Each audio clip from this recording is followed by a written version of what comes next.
Hello నమస్తే, welcome to ANN Telugu morning news. ప్రేక్షకులందరూ కూడా మన ఏఎన్ఎన్ తెలుగు మార్నింగ్ న్యూస్కి స్వాగతం పలుకుతూ మహాపత్రికతో ఈరోజు మన మార్నింగ్ న్యూస్ని ప్రారంభిద్దాం. అయితే మహాపత్రికలో మన టాప్ న్యూస్ చూసుకుంటే తెలంగాణలో ఫ్యామిలీ రిజిస్టర్ ఒక్క రికార్డు అనేక సేవలు అని చెప్పేసి మనం ఒక టాప్ న్యూస్లో చూసుకోవచ్చు. అసలు ఇది ఏంటో చదువుదాం. తెలంగాణలో ఫ్యామిలీ రిజిస్టర్ అంట ఒక్క రికార్డు అనేక సేవలు అని చెప్పేసి మనం టాప్ న్యూస్లో కనిపిస్తూ ఉంది. అసలు ఇది ఏందన్నది మనం చదువుదాం. తెలంగాణ రాష్ట్ర పౌరులకు ప్రభుత్వ సేవలు సంక్షేమ పథకాలను మరింత సులభంగా పారదర్శకంగా అందించేందుకు వీలుగా ప్రభుత్వం సరికొత్త నిర్ణయం తీసుకుంది. రాష్ట్రంలో త్వరలోనే ఫ్యామిలీ రిజిస్టర్ అంటే కుటుంబ రికార్డు విధానాన్ని ప్రవేశపెట్టేందుకు సర్కార్ వేగంగా అడుగులు వేస్తూ ఉంది. పౌరులందరికీ ఒకే రకమైన ప్రామాణిక కుటుంబ రికార్డును అందించడమే లక్ష్యంగా ఈ సరికొత్త వ్యవస్థను రూపకల్పన చేస్తున్నారు. అయితే ప్రస్తుతం రాష్ట్రంలో ఉన్న రేషన్ కార్డుల డేటాను ప్రాతిపదికగా తీసుకొని ఈ ఫ్యామిలీ రిజిస్టర్ను ప్రభుత్వం సిద్ధం చేయనుంది. దీని ద్వారా ఒకే కుటుంబానికి చెందిన సభ్యుల వివరాలన్నింటినీ ఒకే రిజిస్టర్లో భద్రపరుస్తారు. దీనివల్ల వివిధ ప్రభుత్వ పథకాలకు దరఖాస్తు చేసుకునే సమయంలో కుటుంబ వివరాల ధృవీకరణ ప్రక్రియ చాలా సులభతరం కానుంది. అంటే ప్రతిసారి కూడా సర్టిఫికేట్లు చూపెట్టాలి, మనం అన్నిటి కూడా చూపెట్టాలి అనే అవసరం ఉండే. ఇప్పుడు ఏదైనా పథకాలు కావాలంటే అన్నీ చూపెట్టాలి అని చెప్పేసి అంటారు. కులం సర్టిఫికేట్ అంటారు, అదంటారు, ఇదంటారు, అంటే ఆగమాగం అయితే పాపం టైంకు అన్నీ దొరికాయి. అయితే ఇది ఏంటంటే ఒకేసారి చేపిస్తే ఎప్పుడు ఎలాంటివి చేయించుకున్నా కూడా అది ఈజీగా అయిపోతుంది అట. ఇంకా చూస్తే అది దీని ద్వారా ఒకే కుటుంబానికి చెందిన సభ్యుల వివరాలన్నింటినీ ఒకే రిజిస్టర్లో భద్రపరుస్తారట. ఒకే దాంట్లో ఒకే రిజిస్టర్లో అందులో వాళ్ళు భద్రపరుస్తారట. దీనివల్ల వివిధ ప్రభుత్వ పథకాలకు దరఖాస్తు చేసుకునే సమయంలో దరఖాస్తు చేసుకున్నటువంటి ఏదైతే ఉంటుందో, ఇప్పుడు ఒక ఇందిరమ్మ ఇల్లు ఉందనుకోండి, మనం దరఖాస్తు చేసుకుంటాం. అట్లా చేసుకునే సమయంలో కుటుంబ వివరాల ధృవీకరణ ప్రక్రియ చాలా సులభతరం కానుంది, ఈజీగా అయిపోతాయట. టెన్షన్ పడే అవసరం ఉండదు. ఇప్పటికీ మా ఊళ్ళల్లో ఏదైనా పథకాలు ఉన్నాయి, దానికి అప్లై చేసుకుంటే ఆగమాగం అవుతారు జనాలు. ఏం సర్టిఫికేట్ కావాలి, ఏం పెట్టాలి, ఏది కట్టాలి, టైంకి దొరకదు. కులం సర్టిఫికేట్ ఉంటే ఇది టైంకు ఓటర్లు దొరకదు, ఓటర్ ఉంటే ఆధార్ కార్డు దొరకదు, ఆగమాగం అయిపోతారు పాపం. అట్లాంటి ఏం అవసరం లేకుండా ఈజీగా అయిపోయేటువంటి ప్రాసెస్ ఉండబోతుందట దీనివల్ల. ఈ ఫ్యామిలీ రిజిస్టర్ పేరుతోని ఇది వస్తూ ఉంది. సో ఇది ఒక్క దాంట్లో ఒక్క రిజిస్టర్లోనే మనం మొత్తం ఫ్యామిలీకి సంబంధించిన పేరు మొత్తం అందులో ఉంటాయి. అనేక సేవలు కూడా మనం వాడుకోవచ్చు. ఏ పథకం వచ్చినా కూడా దాన్ని ఒక్క రికార్డు దాంతోనే రిజిస్టర్ ఏదైతే మన పేరు ఇస్తాం కదా, దాంతోనే అన్ని సేవలు కూడా మనం చేసుకోవచ్చు ఈజీగా. 2 రోజుల్లోనే సర్టిఫికేట్ అట. ఈ ఫ్యామిలీ రిజిస్టర్ సేవలను ప్రజలకు మరింత దగ్గర చేయాలని ప్రభుత్వం నిర్ణయించింది. పౌరులు తమకు సమీపంలోని మీ సేవా కేంద్రాల ద్వారా లేదా ఆన్లైన్ పోర్టల్స్ ద్వారా ఈ సర్టిఫికేట్ కోసం దరఖాస్తు చేసుకోవచ్చు. దరఖాస్తు చేసుకున్న కేవలం 10 దినాల్లోనే ఫ్యామిలీ రిజిస్టర్ సర్టిఫికేట్ను జారీ చేసేలా అధికారులు ప్రత్యేక వ్యవస్థను తీసుకురానున్నారు. ప్రస్తుతం వేరువేరు ప్రభుత్వ పథకాలకు వేరువేరు ధృవీకరణ పత్రాలు సమర్పించాల్సి వస్తుంది. కానీ ఈ కొత్త విధానం అందుబాటులోకి వస్తే అన్ని రకాల ప్రభుత్వ సేవలకు సంక్షేమ పథకాల లబ్ధికి ఈ ఒకే కుటుంబ రికార్డ్ ప్రామాణికంగా మారుతుంది. దీనివల్ల ప్రజలకు కార్యాలయాల చుట్టూ తిరిగే తిప్పలు తప్పుతాయని ప్రభుత్వం భావిస్తుంది. త్వరలోనే ఈ ఫ్యామిలీ రిజిస్టర్ సేవలను రాష్ట్ర వ్యాప్తంగా అధికారికంగా ప్రారంభించనున్నారు. ఈ కార్యాలయాల చుట్టూ, ప్రభుత్వ కార్యాలయాల చుట్టూ, సార్ మాకు అది కావాలి ఇది కావాలని చెప్పేసి ఆ బాధ మొత్తం పోతుంది. ఆ ఆఫీస్కి పోతే అక్కడికి పోతే ఆయన దగ్గర పోమంటాడు, ఆయన దగ్గర పోతే ఈయన దగ్గర పోమంటాడు. పెద్దది ప్రాసెస్ అది. పొద్దుగాల పోతే రాత్రి అయితే ఒక్కొక్కసారి కొన్ని ఆఫీసులు పోతాయి, సాయంత్రం రాక వెయిట్ చేయించుకుంటారు, ఆగు ఒక్కోసారి ఆగు అని చెప్పేసి. ఈ ఫ్యామిలీ రిజిస్టర్ ఏదైతే ఉందో ఇది వస్తే మాత్రం ఏ ఇబ్బంది ఉండదు అటుగా, ఎలాంటి బాధపడే అవసరం లేదంట.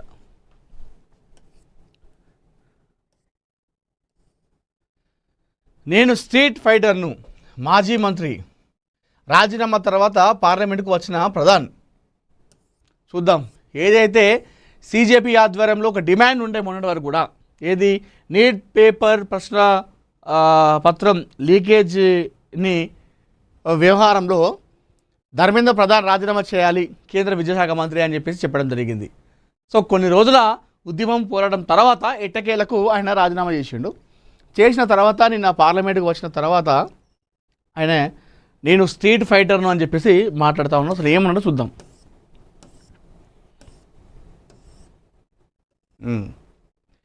నీట్ పేపర్ లీకేజ్ వివాదం నేపథ్యంలో కేంద్ర విద్యాశాఖ మంత్రి పదవికి రాజీనామా చేసిన ధర్మేంద్ర ప్రధాన్కు సోమవారం పార్లమెంట్లో ఘన స్వాగతం లభించింది. చిరునవ్వుతో కారు దిగిన ధర్మేంద్ర ప్రధాన్ అందరికీ అభివాదం చేస్తూ లోపలికి వెళ్లారు. పలువురు అధికార పక్ష ఎంపీలు ఆయనకు సంఘీభావం తెలుపుతూ శాల్వా కప్పి సాంప్రదాయ టోపీతో సత్కరించారు. ఎలాంటి ఆరోపణలు లేకపోయినా ఒక మంత్రి స్వచ్ఛందంగా రాజీనామా చేయడం ఇదే మొదటిసారని ఒక ఎంపీ ఈ సందర్భంగా వ్యాఖ్యానించారు. ఈ క్రమంలో పార్లమెంటు కారిడార్లో కాంగ్రెస్ ఎంపీ జయరాం రమేష్ ధర్మేంద్ర ప్రధాన్ను ఉద్దేశించి అప్పుడప్పుడు ఇలా జరుగుతుంటుంది అని వ్యాఖ్యానించారు. దీనికి ధర్మేంద్ర ప్రధాన్ స్పందిస్తూ ఏమీ జరగలేదు, నేను వీధి పోరాటాల నుంచి వచ్చిన యోధుడిని, అంటే స్ట్రీట్ ఫైటర్ని, ఏసీ గదిలో కూర్చునే కార్యకర్తను కాదు అని కౌంటర్ ఇచ్చారు. కాక్రోచ్ జనతా పార్టీ నేతృత్వంలో జరిగిన నిరసన నేపథ్యంలో ఆయన రాజీనామా చేయాలని డిమాండ్ బలంగా వినిపించడంతో శనివారం ప్రధాన్ తన పదవి నుంచి తప్పుకున్నారు. దేశ వ్యతిరేక శక్తులు ఈ పరిస్థితిని ఆసరాగా చేసుకోకూడదని, విద్యార్థుల భవిష్యత్తు చట్టపరమైన చిక్కులో పడకూడదన్న ఉద్దేశంతోనే తాను రాజీనామా చేస్తున్నట్లు ఆయన తన ప్రకటనలో స్పష్టం చేయడం జరిగింది. ఇంకో చాలామంది ఎంపీలు ఆయన రిసీవ్ చేసుకొని ఆయనకు చిరునవ్వుతో ఆయన స్వాగతం పలికి ఒక టోపీ పెట్టి షాల్తో సత్కరించారు. అంటే ఒక ఎంపీ అంటే ఎలాంటి తప్పు లేకపోయినా కూడా రాజీనామా చేసినటువంటి మొట్టమొదటి వ్యక్తి అని చెప్పేసి చాలామంది అక్కడ ఎంపీలు చెప్పడం జరిగింది. వాస్తవాన్ని కూడా చేసినోడు వేరే, చేపించింది మరి ఎవరో అక్కడ అధికారుల వైఫల్యం ఉంటుంది ఖచ్చితంగా. ఆ చేసినోడు వాడు ఏ ఫలాపతం చేసిండో, కానీ ఆ శాఖకు మంత్రిగా ఉన్నాడు కాబట్టి ఆయన పాపం రాజీనామా చేయాల్సి వచ్చింది. వాస్తవాన్ని కూడా ఇది నిజం, అంటే బాధ్యత వహిస్తూ చేయాల్సి వచ్చింది. అయితే జయరాం రమేష్ లోపలికి వెళ్ళిన తర్వాత పార్లమెంట్లో అప్పుడప్పుడు ఇలా జరుగుతుంది అని చెప్పేసి కాస్త ఆయన మరి అది ఎటకారంగా అనడం, మరి ఆయనను కొంచెం కూల్ చేద్దామని అప్పుడప్పుడు ఇలా జరుగుతుంది ప్రధాన్ లైట్ తీసుకో అని చెప్పేసి ఆ విధంగా అనడం తెలియదు. కానీ అట్లా అన్న తర్వాత నాకు ఏమైంది, ఏం కాలేదు అని చెప్పేసి చెప్పిండు. నేను ఏం జరిగింది, నాకు ఏం జరగలేదు, నేను వీధి పోరాటాల యోధుడిని, అంటే స్ట్రీట్ ఫైటర్ని, ఏసీ గదిలో కూర్చున్నటువంటి కార్యకర్తను కాదు అని చెప్పేసి ఆయన కౌంటర్ ఇచ్చిండు. సో ఇది సార్ మొత్తానికైతే రాజీనామా చేయడం అనేది కూడా ఒక మంచి అంటే ఆయన హుందాతనాన్ని కాపాడుకున్నాడు. వాస్తవంగా కూడా ఆయన హుందాతనాన్ని కాపాడుకున్నాడు ధర్మేంద్ర ప్రధాన్. జగన్తో బహిరంగ చర్చకు రెడీ, డిఎస్సిపై లోకేష్ సవాల్, జగన్కు క్రెడిట్ చోర్ డిజార్డర్ జబ్బు ఉందని ఎద్దేవా. బహిరంగ చర్చకు రెడీ ఉన్నానని చెప్పేసి లోకేష్ చెప్తా ఉన్నారు. డిఎస్సి నియామకాలపై వైఎస్ఆర్ కాంగ్రెస్ పార్టీ చేస్తున్న ఆరోపణల నేపథ్యంలో ఆ పార్టీ అధినేత జగన్కు విద్యాశాఖ మంత్రి నారా లోకేష్ సవాల్ విసిరారు. డిఎస్సి అంశంపై జగన్తో బహిరంగ చర్చకు తాను సిద్ధంగా ఉన్నానని, దమ్ముంటే చర్చకు రావాలని ఆయన పేర్కొన్నారు. కృష్ణా జిల్లా పెనమలూరు నియోజకవర్గ కార్యకర్త సమావేశంలో పాల్గొన్న లోకేష్ జగన్ తీరుపై తీవ్ర స్థాయిలో విరుచుకుపడ్డారు. ఈ సందర్భంగా లోకేష్ మాట్లాడుతూ డిఎస్సిపై గొడ్డలిపాటి అధినేత చేస్తున్న ఆరోపణలపై చర్చకు నేను సిద్ధం. ఈ చర్చ కేవలం డిఎస్సికే పరిమితం కాదు, వైసీపీ 5 ఏళ్ల పాలనలో జరిగిన లిక్కర్ భూ కుంభకోణాలపై కూడా చర్చిద్దాం అని సవాల్ విసిరారు. 2 లక్షల టీచర్ పోస్టుల భర్తీ చేసిన ఘనత టీడీపీది అయితే 5 ఏళ్లలో ఒక్క పోస్టు కూడా భర్తీ చేయని నీచ చరిత్ర జగన్ది అని లోకేష్ ధ్వజమెత్తారు. వర్టికల్ హారిజంటల్ రిజర్వేషన్లను అమలు చేసి అత్యంత పారదర్శకంగా డిఎస్సి నిర్వహిస్తే బురద జల్లుతున్నారు. మేము 150 రోజులు అత్యంత పారదర్శకంగా డిఎస్సి నిర్వహిస్తే దాన్ని అడ్డుకోవాలని 150 కేసులు వేశారు. ఆ కేసులన్నీ కోర్టులు కొట్టివేయడమే మా చిత్తశుద్ధికి నిదర్శనమని ఆయన స్పష్టం చేశారు. తెలుగుదేశం పార్టీ సిద్ధాంతం అభివృద్ధి సంక్షేమం అయితే గొడ్డలిపాటి విధానం విధ్వంసం, బూతులు, బాబాయిని గొడ్డలతో లేపేయడం, తల్లి చెల్లిని ఇంటి నుంచి తరిమేయడం అని లోకేష్ తీవ్రంగా విమర్శించారు. పులివెందుల ఎమ్మెల్యే జగన్కు క్రెడిట్ చోర్ డిజార్డర్ అనే జబ్బు ఉందని ఎద్దేవా చేశారు. కూటమి ప్రభుత్వం రాష్ట్రానికి తీసుకొచ్చిన Arcelor Mittal, Google, royal Enfield వంటి పరిశ్రమలను తానే తెచ్చానని జగన్ చెప్పుకోవడం ఆయనకున్న జబ్బు లక్షణమని అన్నారు. ఆర్థిక ఇబ్బందులు ఉన్నప్పటికీ అభివృద్ధి సంక్షేమాన్ని జోడెడ్ల బండిలా ప్రభుత్వం ముందుకు తీసుకెళ్తుందని లోకేష్ తెలిపారు. ప్రభుత్వ విజయాలను, వైసీపీ వైఫల్యాలను ప్రజల్లోకి బలంగా తీసుకెళ్లాలని ఆయన పార్టీ శ్రేణులకు పిలుపునిచ్చారు. రాబోయే స్థానిక సంస్థల ఎన్నికల్లో 100% స్థానాలు గెలిచేలా ప్రతి కార్యకర్త పనిచేయాలని దిశానిర్దేశం చేశారు. అయితే నిన్న కార్యకర్తల మీటింగ్లో మాట్లాడినటువంటి నారా లోకేష్ జగన్ పైన తీవ్ర స్థాయిలో మండిపడడం జరిగింది. సో ఆయనకు ఒక జబ్బు ఉంది, ఆ జబ్బు వల్లనే మేము తీసుకొచ్చినటువంటి ఫలితాలను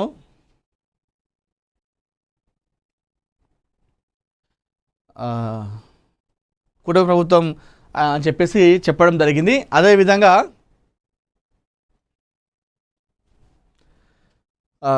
మాదేమో అభివృద్ధి సంక్షేమ పథకాలకైతే మేము వెళ్తూ ఉంటే అలా చూసుకుంటే వైసీపీ పార్టీలేమో గొడ్డలిపాటి విధానం, విధ్వంసం, బూతులు, బాబాయిని గొడ్డలతో లేపేయడము, తల్లిని చెల్లిని ఇంటి నుంచి తరిమేయడం లాంటివి అని చెప్పేసి చెప్తా ఉన్నారు.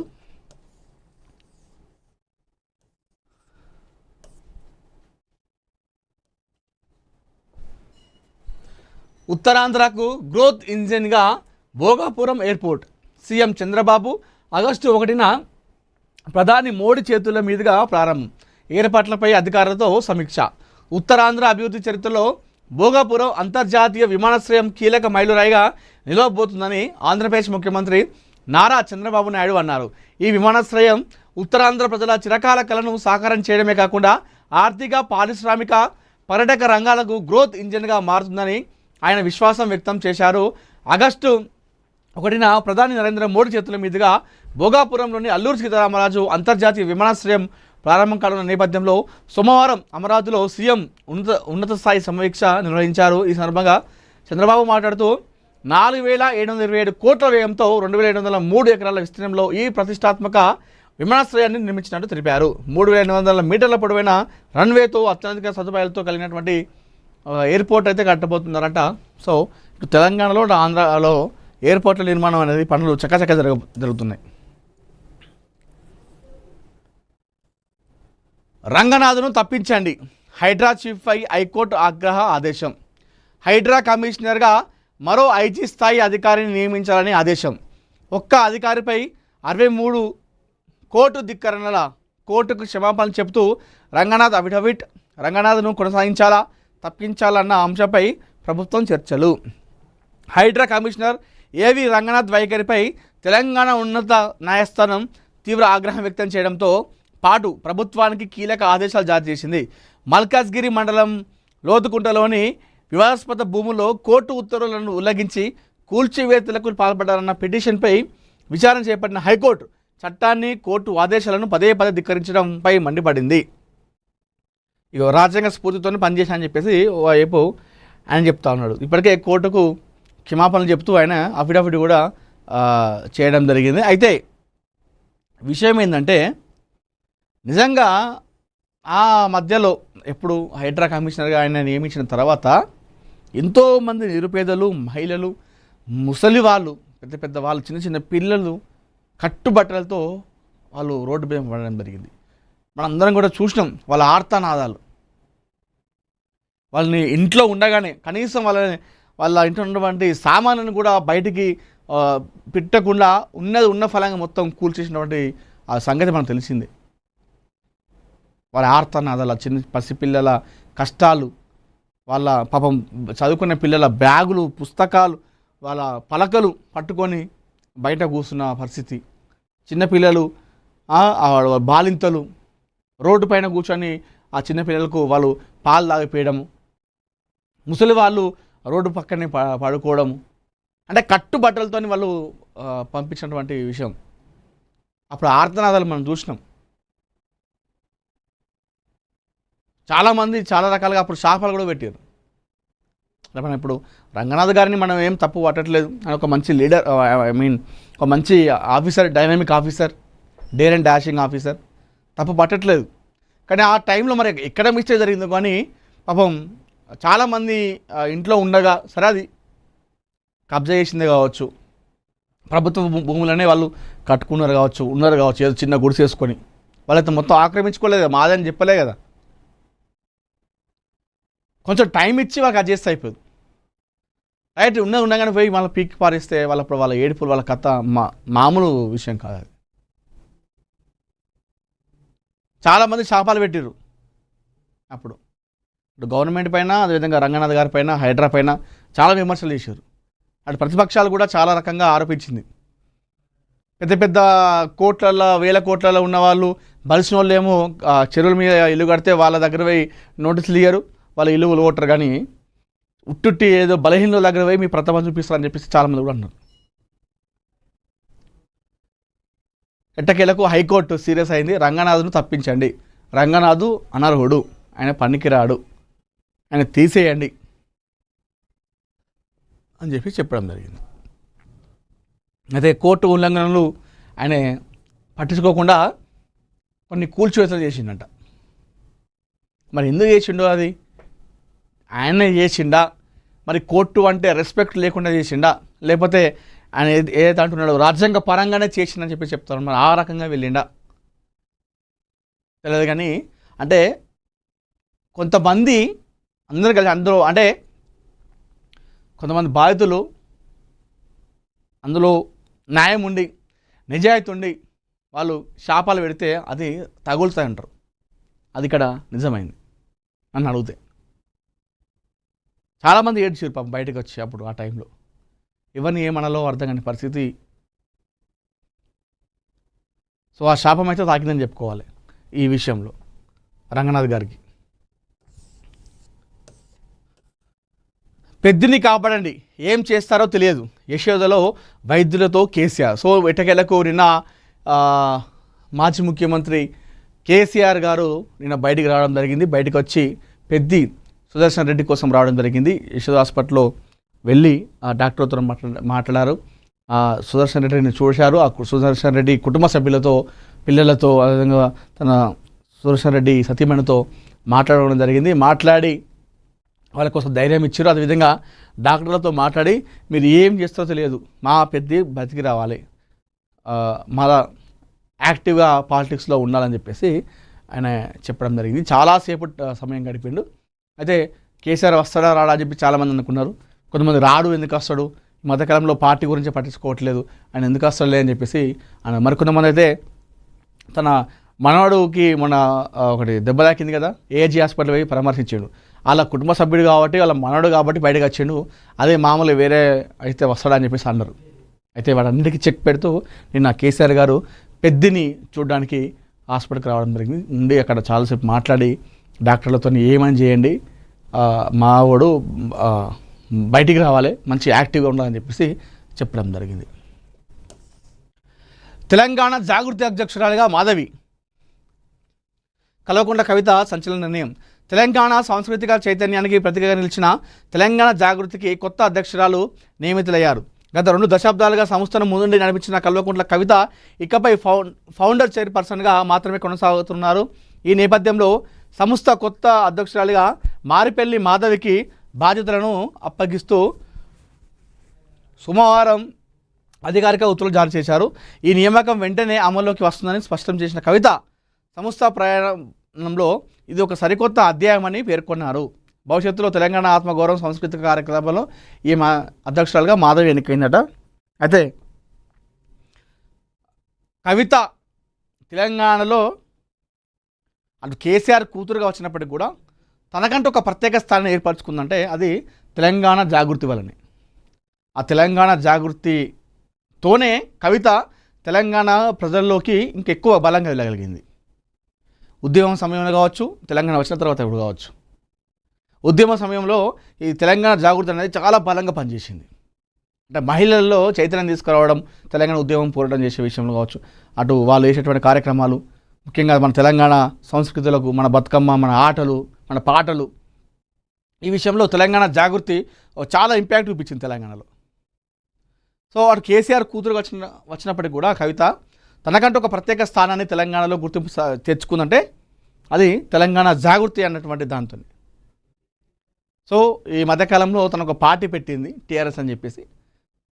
అందులో భాగంగానే తెలంగాణ జాగృతి బాధ్యతలను మాధవికి అప్పచెప్పింది.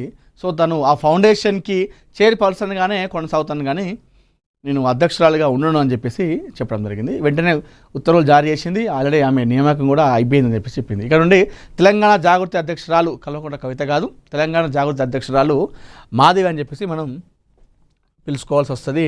అయితే ఈ తెలంగాణ జాగృతి తన రాజకీయ ఎదుగుదల కావచ్చు, తెలంగాణలో తనకంటే ఒక స్థానాన్ని సంపాదించింది తెలంగాణ జాగృతి కాబట్టి సో తను ఈ నిర్ణయం సంచలన నిర్ణయం అని చెప్పుకోవాలి. మరి మాధవికి ఎందుకు ఇచ్చింది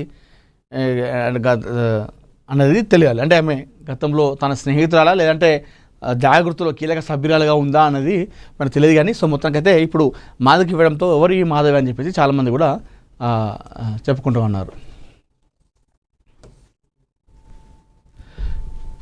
దుబాయ్ భారత కాన్సులేట్కు తొలి తెలుగు కాన్సుల్ జనరల్ అంట విష్ణువర్ధన్ రెడ్డి నియామకం ఖరారు.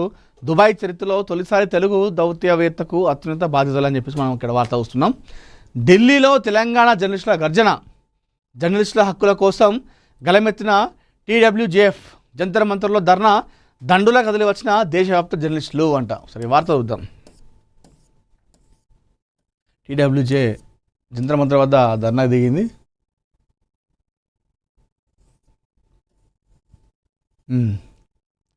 దేశవ్యాప్తంగా జర్నలిస్టుల సమస్యలపై తెలంగాణ జర్నలిస్టులు ఢిల్లీలో గలమెత్తారు.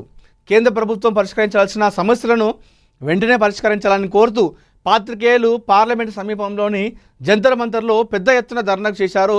తెలంగాణ వర్కింగ్ జర్నలిస్ట్ ఫెడరేషన్ రాష్ట్ర కమిటీ ఇచ్చిన చలో పార్లమెంటు పిలుపుని అందుకొని రాష్ట్రంలోని వివిధ జిల్లాల నుంచి ఢిల్లీకి తరలి వచ్చిన పాత్రికేయుల ధర్నాలో పాల్గొని సమస్యలపై గొంతెత్తారు. ఫెడరేషన్ రాష్ట్ర అధ్యక్షుడు మామిడి సోమయ్య అధ్యక్షతన జరిగిన ఈ ధర్నాను Indian federation of working journalist నాయకులు, ఢిల్లీ యూనియన్ ఆఫ్ జర్నలిస్ట్ అధ్యక్షుడు మారూఫ్ రజా ప్రారంభించారు. ఈ సందర్భంగా ఆయన మాట్లాడుతూ దేశవ్యాప్తంగా జర్నలిస్టులకు సంబంధించిన సమస్యలను కేంద్ర ప్రభుత్వం తక్షణమే పరిష్కరించాలని డిమాండ్ చేశారు. జర్నలిస్టులు అందరి పక్షాన తెలంగాణ జర్నలిస్టులు ఢిల్లీలో పార్లమెంట్ వద్ద ధర్నా చేయడం అభినందనీయమని అన్నారు. దేశవ్యాప్తంగా ఉన్న పాత్రికేయుల సంక్షేమం, భద్రత, హక్కుల పరిరక్షణ కోసం తెలంగాణ వర్కింగ్ జర్నలిస్ట్ ఫెడరేషన్ ముందుండి పోరాటం చేయడం గొప్ప విషయం అని చెప్పేసి అన్నారు. ధర్నా కార్యక్రమంలో జర్నలిస్టుల సంక్షేమానికి సంబంధించిన పలు కీలక డిమాండ్లను కేంద్ర ప్రభుత్వం దృష్టికి తీసుకెళ్లారు. వివిధ రాష్ట్రాల నుంచి వచ్చిన జర్నలిస్టులు కూడా ఈ ధర్నాలో పాల్గొనే ఉద్యమానికి మద్దతు ప్రకటించారు. ఈ సందర్భంగా ఫెడరేషన్ రాష్ట్ర అధ్యక్షుడు మామిడి సోమయ్య మాట్లాడుతూ జర్నలిస్టుల సమస్యలు పరిష్కారమయ్యే వరకు తమ పోరాటం కొనసాగుతుందని స్పష్టం చేశారు. దేశంలోని ప్రతి పాత్రికేయుడు హక్కుల కోసం తెలంగాణ వర్కింగ్ జర్నలిస్ట్ ఫెడరేషన్ ఎల్లప్పుడూ ముందుంటుందని తెలిపారు. ఈ ధర్నాలో ఢిల్లీ యూనియన్ ఆఫ్ జర్నలిస్ట్ ఉపాధ్యక్షుడు లియాఖత్, సభ్యుల మాన్విక మిశ్రా, ఫెడరేషన్ రాష్ట్ర ప్రధాన కార్యదర్శి తన్నూరు శ్రీనివాస్, ఉపాధ్యక్షుడు బండి విజయ్ కుమార్, రాష్ట్ర నాయకులు కుంచం శ్రీనివాస్, కుడతాడి బాబురావు, కె రమాదేవి, జగదీశ్వర్, పద్మనాభరావు, వివిధ జిల్లాల అధ్యక్ష కార్యదర్శులు పాల్గొన్నారట. ఇది మొత్తానికైతే జర్నలిస్టుల యొక్క హక్కులు, అదేవిధంగా వాటన్నిటి కోసం వాళ్ళు మన తెలంగాణ టీడబ్ల్యూజే ఢిల్లీకి వెళ్ళింది. అక్కడ జంతర్ మంతర్ వద్ద వాళ్ళు అక్కడ పోరాటం అయితే చేస్తూ ఉన్నారు.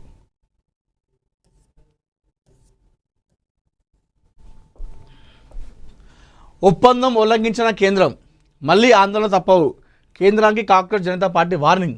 వందలాది విద్యార్థులు అరెస్టులు జరుగుతున్నాయని ఆగ్రహం. ఇది మరొకసారి బీజేపీకి సీజేపీ వార్నింగ్ ఇచ్చిందంట. నీట్ ఆందోళనల సందర్భంగా కేంద్ర ప్రభుత్వంతో కుదిరిన ఒప్పందాన్ని ఉల్లంఘించారని ఆరోపిస్తూ కాంగ్రెస్ జనతా పార్టీ కేంద్ర ప్రభుత్వానికి మరోసారి వార్నింగ్ ఇచ్చింది. విద్యార్థులపై నమోదైన కేసుల్ని వెంటనే ఉపసంహరించుకోవాలని, అరెస్ట్ చేసిన వారిని విడుదల చేయాలని డిమాండ్ చేసింది. లేని పక్షంలో మళ్లీ దేశవ్యాప్తంగా నిరసనలకు దిగుతామని హెచ్చరించింది. సోమవారం రోజు ఎక్స్ వేదికగా పార్టీ ప్రతినిధి ఆశుతోష్ రాంకా, బీజేపీ జాతీయ అధ్యక్షుడు జేపీ నడ్డా, కేంద్ర మంత్రి జితేంద్ర సింగ్లను ఉద్దేశించి పోస్ట్ చేశారు. నిరసనకారులపై ఎలాంటి పోలీసు చర్యలు తీసుకోమని ప్రభుత్వం ఇచ్చిన హామీని పాటించడం లేదని ఆరోపించారు. బీహార్, బెంగాల్లో వందల మంది విద్యార్థులను అరెస్ట్ చేశారని చెప్పేసి చెప్తున్నారు. సో ఎంతోమంది ఈ సీజేపీ ఏదైతే మొన్న నీట్ వ్యవహారం పైన దేశవ్యాప్తంగా ఆయా రాష్ట్రాల్లో అందరు విద్యార్థులు, యువకులు ధర్నాలు వేస్తే వాళ్ళపైన కేసులు పెట్టారు, లాఠీచార్జ్ చేసారు. ఇదంతా కూడా కరెక్ట్ కాదని చెప్పేసి సీజేపీ చెప్పింది. సో ఇలాంటి అక్రమ అరెస్టులు చేస్తే మాత్రం మేము ఆందోళన తప్పవు, ఇంకెక్కువ ఉధృతం చేస్తామని చెప్పేసి మరొకసారి బీజేపీకి వార్నింగ్ ఇచ్చింది. టీడీపీలో గవర్నర్ కోట ఎమ్మెల్సీ లొల్లి అంట. 2 స్థానాలు రేస్లో 20 మందికి పైగా దిగ్గజాలు. ఇక చూడు కథ ఎట్లున్నదో. 2 స్థానాలు అయితే 20 మంది కొట్లాడుతున్నారట. మరి ఇప్పుడు ఇది ఈ టీడీపీ ఇప్పుడు చంద్రబాబు నాయుడు గారికి ఇది ఒక పెద్ద గుదిబండ అని చెప్పుకోవాలి. మరి ఎవరికి ఇచ్చుడు, మరి అందరూ టీడీపీ పార్టీలో ఉన్న వాళ్ళే, అందరూ జెండా మోసిన వాళ్ళే. ఆంధ్రప్రదేశ్ శాసన మండలిలో ఖాళీ అవుతున్న 2 గవర్నర్ నామినేటెడ్ ఎమ్మెల్సీ స్థానాల భర్తీ టీడీపీ అధిష్టానానికి పెద్ద పరీక్షగా మారింది. ప్రస్తుత ఎమ్మెల్సీలు శాసన మండలి డిప్యూటీ చైర్మన్ జాకియా కానం, పండుల రవీంద్రబాబు పదవీకాలం ముగియడంతో ఆ స్థానాలను దక్కించుకునేందుకు పార్టీలో తీవ్ర స్థాయిలో పోటీ నెలకొంది. 2 పదవుల కోసం దాదాపు 20 మందికి పైగా సీనియర్ నేతలు ఆశావాహుల క్యూ కట్టడంతో రాజధాని రాజకీయాల్లో తీవ్ర ఉత్కంఠగా నెలకొంది. అభ్యర్థుల ఎంపిక ప్రక్రియపై ముఖ్యమంత్రి నారా చంద్రబాబు నాయుడు గారు, అదేవిధంగా విద్యాశాఖ మంత్రి నారా లోకేష్ సుదీర్ఘంగా కసరత్తు చేస్తున్నారు. సామాజిక వర్గాలు, ప్రాంతీయ ప్రాతినిధ్యం, రాజకీయ సమీకరణాలు సమతుల్యం చేస్తూ సరైన అభ్యర్థులను ఎంపిక చేసేందుకు బాబు లోకేష్ ద్వయం వ్యూహాత్మకంగా అడుగులు వేస్తుందట. ఇది కథ. మరి రేసులో ఎవరెవరు ఉన్నారంటే ఉమ్మడి కృష్ణా జిల్లా నేతల హవా ఎక్కువ కనిపిస్తుందట. ఆ సీనియర్ నాయకులు వల్ల రామయ్య అనేది పాపం చాలా గత వైసీపీ ప్రభుత్వంలో చాలా ఇబ్బందులు పెట్టిరు. నేను దేవిని ఉమామహేశ్వరరావు, ఆయన పెద్ద అనే వంగవీటి రాధాకృష్ణ, టీడీ జనార్దన్, గొట్టిపాటి రామకృష్ణ, బుద్ధ వెంకన్న కూడా తెలుసు గత వైసీపీ ప్రభుత్వంలో ఎంత ఇబ్బంది పడ్డాడో. ఇంతమంది పోటీల మీద కండేసిరట. మరి రాయలసీమకు ఒక సీట్ ఇచ్చే అవకాశం ఉన్నట్టుగా తెలుస్తూ ఉంది. సరే, ఏదేమైనప్పటికీ కూడా ఇప్పుడు ఈ 2 సీట్లకు గాను 2 ఎమ్మెల్సీ స్థానాలకు గాను 20 మంది పోటీ పడుతున్నారంటే ఇప్పుడు ఇది చంద్రబాబు నాయుడు గారికి తలనొప్పి కలిగించేటువంటి విషయంగా మనం చెప్పుకోవచ్చు. ఎందుకంటే ఎవరిని ఏమనడానికి ఆప్షన్ ఉండదు. అందరూ జెండా మోసిన వాళ్ళే, అందరూ కష్టపడ్డోళ్ళే పార్టీ ప్రభుత్వంలోకి రావడానికి. అవి చూస్తే వాంతులు వస్తున్నాయి. జెన్జీ నిరసనలపై ఎంపీ కంగనా వివాదాస్పద వ్యాఖ్యలు. నీట్ యూజీ పేపర్ లీకేజ్, పరీక్షల్లో అక్రమాలను నిరసిస్తూ ఢిల్లీలోని జంతర్ మంతర్ వద్ద కాక్రోచ్ జనతా పార్టీ పేరుతో జెన్జీ విద్యార్థులు చేపట్టిన ఆందోళనపై బీజేపీ ఎంపీ నటి కంగనా రనౌత్ తీవ్ర వివాదాస్పద వ్యాఖ్యలు చేశారు. నిరసనలకు సంబంధించిన వీడియోలు, రీల్స్ చూస్తుంటే తనకు వాంతులు వస్తున్నాయని కంగనా తన ఇన్స్టాగ్రామ్ స్టోరీస్లో పేర్కొన్నారు. అక్కడ అసహ్యం, చెత్త తప్ప ఏమీ లేదని వ్యాఖ్యానించారు. ఇది ఎట్లా అంటే మళ్ళీ ఈమె ఎప్పుడు వివాదాలు ఉంటుంది, ఆరిపోయిన దానికి ఎక్కువ ఆద్యం వచ్చినట్టుగా అవుతుంది ఇప్పుడు ఈ వ్యాఖ్యలు. ఇప్పుడు ఈ వ్యాఖ్యలకు ఊకుంటారు వాళ్ళు, సిజేపీ వాళ్ళు పెద్ద ఇష్యూ చేస్తారు. ఆడ చెత్త అసహ్యం తప్పితే ఏం కనిపించలేదు, వాళ్ళని చూస్తే అక్కడ వాళ్ళు చేసిన కథ చూస్తుంటే వాంతులు వస్తున్నాయని చెప్పేసి చెప్పింది.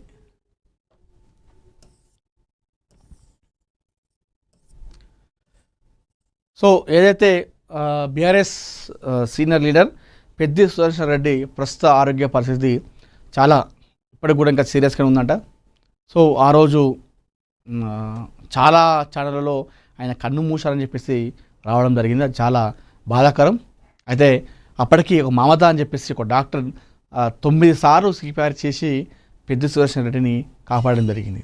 అయితే ఆ తర్వాత ఆయన అక్కడ స్థానిక హాస్పిటల్ నుండి హైదరాబాద్ యశోదకి తీసుకొచ్చారు.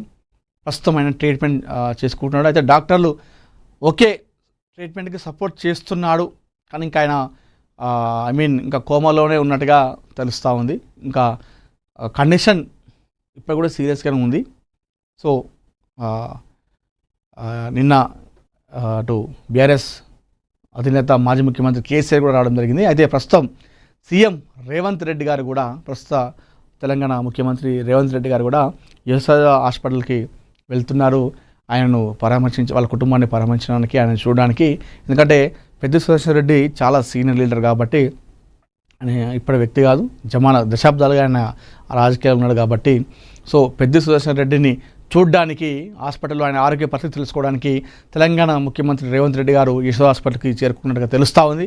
అయితే చేరుకొని అక్కడ డాక్టర్లతో మాట్లాడి ఆయన ఆరోగ్య పరిస్థితిపై ఆరా తీసి డాక్టర్లతో కూడా ఆరోగ్యం పరిస్థితి ఏదైతే నిన్న కేసీఆర్ చెప్పాడో అదే తరహాలో రేవంత్ రెడ్డి గారు కూడా చెప్పే అవకాశం ఉన్నట్టుగా తెలుస్తూ ఉంది. సో ఏ విధంగానైనా సరే సుదర్శన్ రెడ్డి బ్రతకాలి, ఆరోగ్యంగా ఉండాలి, ఎప్పట్లాగానే పాలిటిక్స్లో యాక్టివ్గా రావాలని చెప్పేసి రేవంత్ రెడ్డి గారు కూడా అటు డాక్టర్లకు చెప్పే అవకాశం ఉన్నట్టుగా తెలుస్తూ ఉంది. దాంతోపాటుగా వారి కుటుంబానికి ధైర్యం నింపేటువంటి విషయంలో కూడా రేవంత్ రెడ్డి గారు హాస్పిటల్కి వస్తున్నారు. అయితే గతంలో మనం చూసినాం. అయితే రేవంత్ రెడ్డి గారు ఇలాంటి విషయాల్లో చాలా ఒక గొప్ప మానవతాన్ని చాటుకుంటారని చెప్పుకోవాలి. సరే, అధికార పార్టీ ప్రతిపక్ష పార్టీ ఏదైనా గొడవైనా ఉండొచ్చు, కానీ ఇలాంటి ఏదైనా సమస్య వచ్చినప్పుడు రేవంత్ రెడ్డి గారు ఎప్పుడైనా ముందుంటారు. ముందుండి వాళ్ళ దగ్గరికి వెళ్ళి వాళ్ళని పరామర్శించడం, వాళ్ళకి ధైర్యాన్ని నింపడం చేస్తూ ఉంటారు. గతంలో మాజీ ముఖ్యమంత్రి కేసీఆర్ గారు కాలు విరిగినప్పుడు కూడా ఆయన హాస్పిటల్లో పడితే ఆయన వెళ్ళి పరామర్శించడం, కుటుంబ సభ్యులతో మాట్లాడడం, ఇదంతా కూడా రేవంత్ రెడ్డి గారు ఉన్నతనంగా మనం చెప్పుకోవచ్చు. అయితే పెద్ది సురేశ్వర్ రెడ్డి ప్రస్తుత ఆరోగ్య పరిస్థితి చాలా సీరియస్గా ఉంది. సో డాక్టర్లు బయటికి చెప్తున్నప్పటికి కూడా, ఆయన ట్రీట్మెంట్కి సపోర్ట్ చేస్తున్నప్పటికి కూడా కొంచెం క్రిటికల్ కండిషన్ ఉన్నట్టుగా అయితే చెప్తా ఉన్నారు. ఏదైతే ఆ రోజు మమత 9 సార్లు సిపిఆర్ చేసినాక తను కొంచెం ఒక్కసారిగా బయటికి రావడం జరిగింది. అప్పటి వరకు కూడా ఆయన అసలు మనిషి ఎలాంటి స్పందన లేకపోవడం, మమత 9 సార్లు సిపిఆర్ చేయడంతో మరొకసారి స్పందన రావడము, ఇదంతా కూడా మనం చూసినాం ఆ రోజు. సో హాస్పిటల్కి వచ్చి కూడా ఇప్పుడు 2-3 డేస్ అవుతుంది. ఈ 2-3 డేస్గా ఆయనకు అక్కడ ట్రీట్మెంట్ జరుగుతూ ఉంది. అయితే డాక్టర్ మాత్రం చెప్తుందంటే ట్రీట్మెంట్ జరుగుతున్నప్పుడు కూడా కండిషన్ మాత్రం క్రిటికల్గా ఉంది, కండిషన్ సీరియస్గా ఉందని చెప్పడంతో అయితే సీఎం రేవంత్ రెడ్డి గారు ప్రస్తుతం అక్కడికి రావడం జరిగింది. వచ్చి ఆయనకు కుటుంబానికి ధైర్యం చెప్పేటువంటి అవకాశం కూడా ఉన్నట్టు తెలుస్తూ ఉంది. సో అక్కడ డాక్టర్లతో కూడా ఆయన మాట్లాడుతూ పెద్ది సురేశ్వర్ రెడ్డి ఆరోగ్య పరిస్థితిపై ఆరా తీసి అటు డాక్టర్లకు కూడా సో ఆయనను మెరుగుపరిచే విషయంలో మీరు చూసుకోండి డాక్టర్ అని చెప్పే అవకాశం ఉంది. ప్రభుత్వం తరఫున కూడా మేము ఎలాంటి అయినా కూడా మీకు ఉంటుంది. సో ఆయనకు ట్రీట్మెంట్ ఏ డాక్టర్ అయినా పర్లేదు, ఇక్కడ కాకుండా అయినా సరే, ఫారెన్ డాక్టర్ అయినా సరే, ఎందుకంటే ఇట్లాంటి సమయంలో ఒక తెలంగాణ ముఖ్యమంత్రిగా అదే చెప్తారు. ఎందుకంటే ఆయన తెలంగాణ ఒక లీడర్ కాబట్టి అక్కడ పేషెంట్ ప్రస్తుతం పెద్ది, సో ఇదే చెప్పే అవకాశం ఉంటుంది. సో డాక్టర్లు ఇక్కడ కాకపోయినా సరే వేరే డాక్టర్ తీసుకొచ్చిన మంచిదే, ఆయన సురక్షితంగా బయటికి రావాలి, మళ్ళీ యాక్టివ్ పాలిటిక్స్లో ఉండాలి అని చెప్పేసి ఇదే చెప్తారు ఖచ్చితంగా. సో రేవంత్ రెడ్డి గారు యశోద హాస్పిటల్కి ప్రస్తుతం అయితే వస్తున్నారు. ఆయనను చూసి ఆ కుటుంబానికి ధైర్యం చెప్పేటువంటి అవకాశం కూడా కనిపిస్తూ ఉంది. ఇప్పటికే చాలామంది కేసీఆర్ కూడా రావడం జరిగింది, అటు కేటీఆర్, హరీష్ రావు అది ఎప్పటికప్పుడు ఆరా తీస్తున్నారు. ఇలాంటి నేపథ్యంలో తెలంగాణ సీఎం కూడా పెద్ది సురేశ్వర్ రెడ్డి దగ్గరికి యశోద హాస్పిటల్కి వెళ్తున్నారు. వెళ్ళి ఆయన ఆరోగ్య పరిస్థితిపై ఆరా తీసేటువంటి అవకాశం కూడా మనకు కనిపిస్తూ ఉంది. సో ఏదేమైనా సరే పెద్ది సురేశ్వర్ రెడ్డి ఆరోగ్య పరిస్థితి మెరుగుపడి మనం కూడా కోరుకుందాం, బయటికి యాక్టివ్గా రావాలని చెప్పేసి మనం కూడా కోరుకుందాం.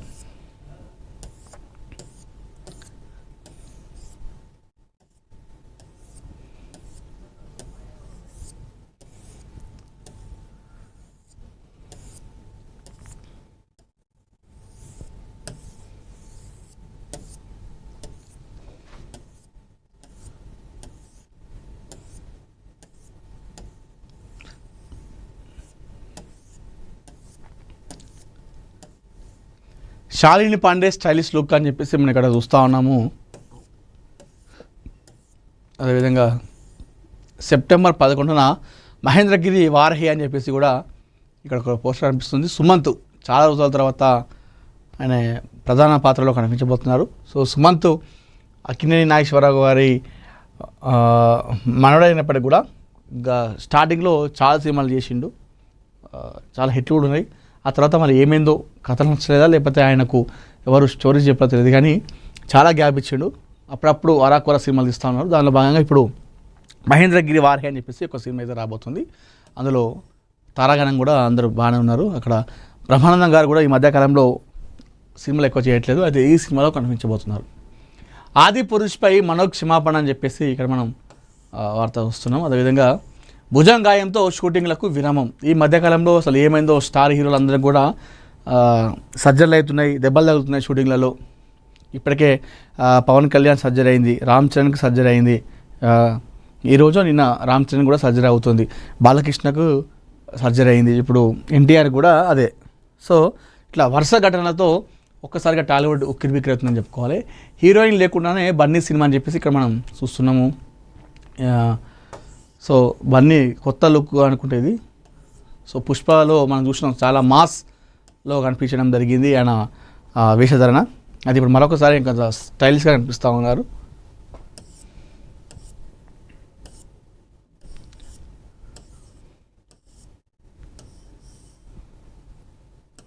కాక్రోచ్లు విజయం అని చెప్పేసి మనం ఇక్కడ చూస్తున్నాము.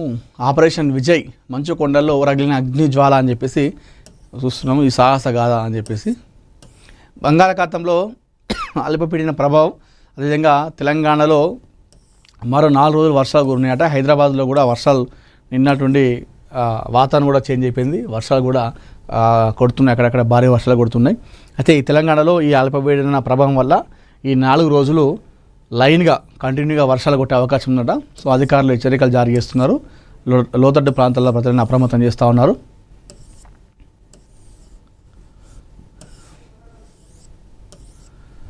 దాంతో పాటుగా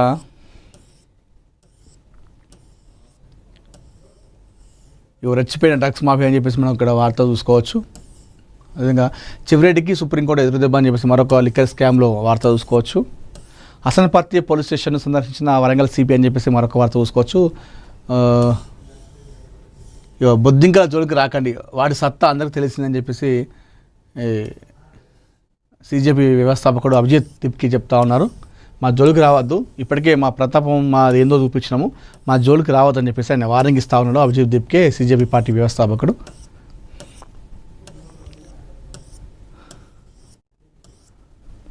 మెరుగైన వైద్య సేవలు అందించాలని చెప్పేసి ఇక్కడ కలెక్టర్ గారు భద్రాద్రి కొత్తగూడెంలో చెప్తా ఉన్నటువంటి చూస్తాను. అదేవిధంగా శిథిలావస్థలో జమ్మిగూడ పిహెచ్సి అని చెప్పి చూస్తాను. కుషాగూడలో స్మార్ట్ రేషన్ కార్డుల పంపిణీకి ముహూర్తం ఖరారని చెప్పేసి మరొక వార్త చూస్తున్నాం. అదేవిధంగా సహకార సంఘాల ప్రజలకు నాణ్యమైన సేవలు అందించాలని చెప్పేసి మరొక వార్త చూడవచ్చు. హన్మకొండలో చాహద్ బాజ్పేయి చెప్తా ఉన్నారు.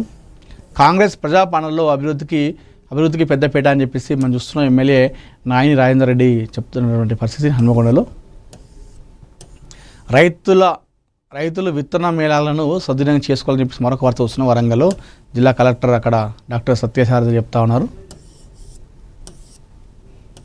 ప్రజావాణిలో ప్రతి వినతికి సకాలంలో పరిష్కారం చూపాలని చెప్పేసి కలెక్టర్ అంకిత్ చెప్తా ఉన్నారు. భద్రాద్రి కొత్తగూడెం జిల్లాలో 16వ డివిజన్లో ప్రారంభమైన బాల భరోసా అని చెప్పి చూస్తున్నాం. కొత్తగూడెంలో ఢిల్లీలో విద్యార్థుల సంఘటిత పోరాటం చారిత్రాత్మక విజయం అని చెప్పేసి చూస్తున్నాం. భద్రాద్రి కొత్తగూడెంలో ఏపీజే అబ్దుల్ కలాం సేవలు చిరస్మరణీయం అని చెప్పేసి గాంధీ పథం కన్వీనర్ చింతల చెరువు గిరీశం విద్యానగర్లో అబ్దుల్ కలాం వర్ధంతి వేడుకలు అని చెప్పేసి చూస్తున్నాం కొత్తగూడెం భద్రాద్రిలో. అదేవిధంగా నియోజకవర్గంలో అభివృద్ధి పనులకు స్పీకర్ అని చెప్పి చూస్తాను. బీసీ హాస్టల్ ప్రభుత్వ జూనియర్ కళాశాలకు ప్రహారీ గోడలు, కట్టంవారిగూడెంలో అంగన్వాడీ భవనం ప్రారంభం, 42 లక్షల అభివృద్ధి పనులను ప్రారంభించిన ఎమ్మెల్యే పాయం అని చెప్పి చూస్తున్నాం. మనగూరు భారత మాజీ రాష్ట్రపతి భారతరత్న ఏపీజే అబ్దుల్ కలాం వర్ధంతి సభ అని చెప్పేసి మరొక వార్త చూసుకోవచ్చు.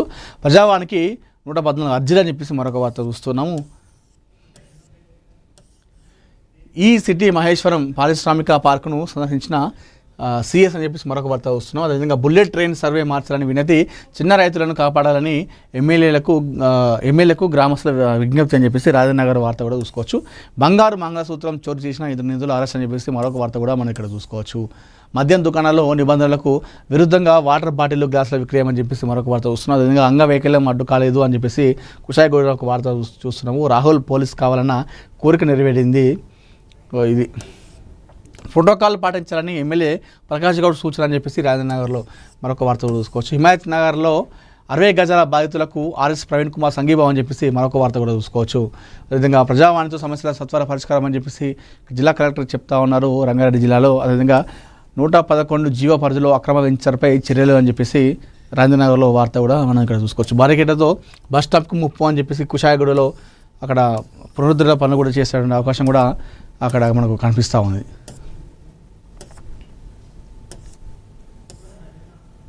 సో ఇవి ఈరోజు మార్నింగ్ న్యూస్ విశేషాలు. మరిన్ని ఇంట్రెస్టింగ్ వార్తల కోసం చూస్తూనే ఉండండి ANN తెలుగు.